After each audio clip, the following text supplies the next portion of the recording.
Hi everybody, my name is Chad Bittler and I'm the Director of Research here at the Green Acres Foundation.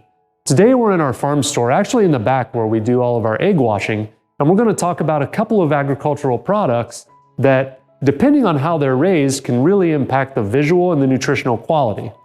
Nutrition is a fairly complicated science, and the more food options we have and the more science that we have available to us, the more confusing it can actually get.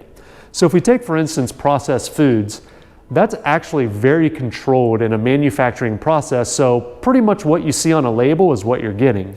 But when we look at agricultural products, especially fresh foods, so fruits, vegetables, eggs, dairy, meats, there's a lot of variability that can go into that. Really, the only way that we can tell you what's in an agricultural product or a fresh product is to look at the USDA nutrient database. And that kind of takes averages amongst all of the conventional products that are out there. So as a small farmer or a small farm, if we want to differentiate our products, we have to be able to prove that our product is different from what, say, a conventional egg or conventional milk or a grain-fed steak might be. One way we can do that is to actually take our product and send it out for nutrient analysis, which is possible to do, but it's also very expensive. So you can imagine a farmer who's raising maybe a few head of cattle a year, direct marketing eggs or something like that. It's an expensive process for them, which then they would have to pass on to the consumer. So it's not often that happens. So what we're going to do is we're actually going to take a look at two different fresh or agricultural products that are minimally processed. So what we would consider a whole food or a raw food. The first is eggs, and so eggs are something that we do raise here at Green Acres. The other is butter. Now butter is something that we don't raise. We don't have any dairy here, but we do raise beef. Those are the cattle that we have. But through these products, the reason that I want to show you these is you can actually visually see the difference in the nutrition. So we don't have to send these off to a lab for analysis or anything. This is something we can actually see with our eyes. So we're going to actually start with eggs. So what I have here are two different eggs. One is a pasture-raised egg that we pulled out of one of our poultry tractors or egg-laying tractors out in our pastures. Now, not all of our eggs are raised on pasture here. However, we do utilize hens in our pasture rotations along with some of our other livestock. So that's where one of these came from. All of our hens, egg-laying hens, do have access to pasture though. The other one is just a conventionally raised egg. These are the eggs that you typically find, in the styrofoam container, 89 cents a dozen, the stuff that's pretty much just conventionally raised. So what we're gonna do, first of all, I might wanna mention that you see there's a clear color difference in these eggs here. Just because one has a brown shell and one has a white shell, that doesn't actually indicate the nutritional value. That's actually just the type of chicken that's being raised to lay these eggs. So what we're going to do is we're going to take these eggs and we're simply just going to crack them on this white background and we're going to take a look. All right, there's egg number one. That's the conventionally raised egg. And then this is the egg that we took off of pasture. So when we look at these, there's something that you can clearly see right off the bat that's a difference, and that would be the yolk color. So with the one off pasture, you can see that this is more of a darker orange, and the one that was conventionally raised is more of a yellow color, more of a pale yellow.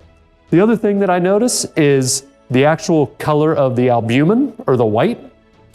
Here this is a little cloudier, and here this is what I would say is more watery. So it's a little bit clearer. You can see it actually has a watery consistency, where this, when you move it, it's more of like a jelly-like consistency. The other thing that we'll take a look at is the actual strength of the yolk. So when we poke this one, it comes apart fairly readily. This one, there's a little more resistance to it. So just a stronger yolk. So that's a direct indication of quality. So why would this one be darker than this one and more of an orange than a yellow? Well, one hint is whenever I see orange, I always think of carrots. So what nutrient does carrots have in it pretty readily that would give that orange color? Any guesses? Well, if you said vitamin A, you'd be right. So vitamin A is also known as beta carotene. That's an easy way to remember it. Carotene. And vitamin A is actually a fat-soluble vitamin. So that's the reason that we can see it in the yolk, because the yolk is where the fat is located. So that's where we're going to see this. Now, why would there be more vitamin A in the one raised on pasture? It's a good question.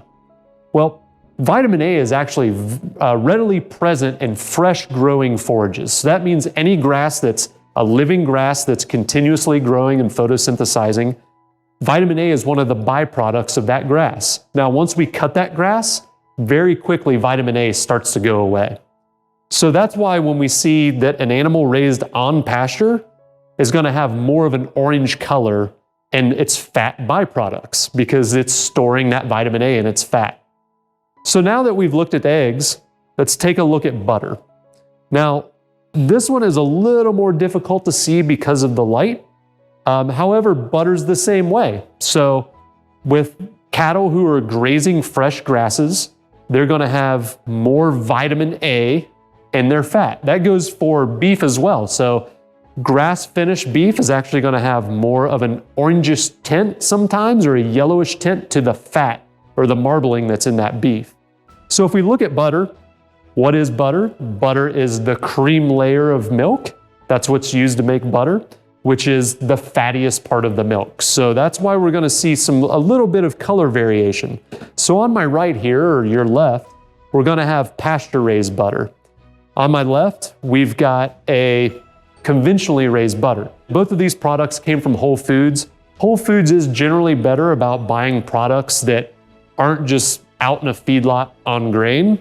So there's not going to be a huge color variation here. But if you look closely, you will see that the pasture-raised butter does have a slightly darker color to it, where this is more of a whitish or a light cream color.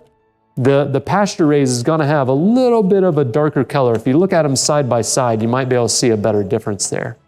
So it's the same thing with dairy or beef.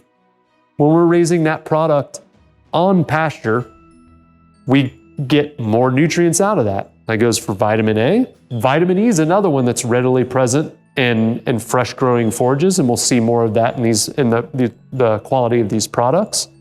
But also, typically we're higher in other fat-soluble vitamins such as omega-3 fatty acids, conjugated linoleic acid, or what you might know as CLA. Those are all more present in pastured dairy products. So as you can see, just the way that we're raising our product can have a direct impact on the nutritional quality. So as I mentioned before, nutrition can be a complicated science. So after seeing this, you may have questions. If so, please feel free to reach out to me directly. Be happy to answer any questions you have.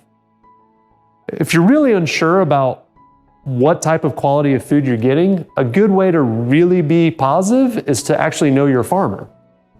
Go visit the farm, ask questions. You can also do this at farmers markets. That's a great place to interact with farmers. But if you're looking for a good source of food, another place you can check out is actually our farm store. You can come in and ask questions. They'd be happy to answer it. And you can see the products for yourself. So thanks for joining us, and we'll see you next time at Green Acres.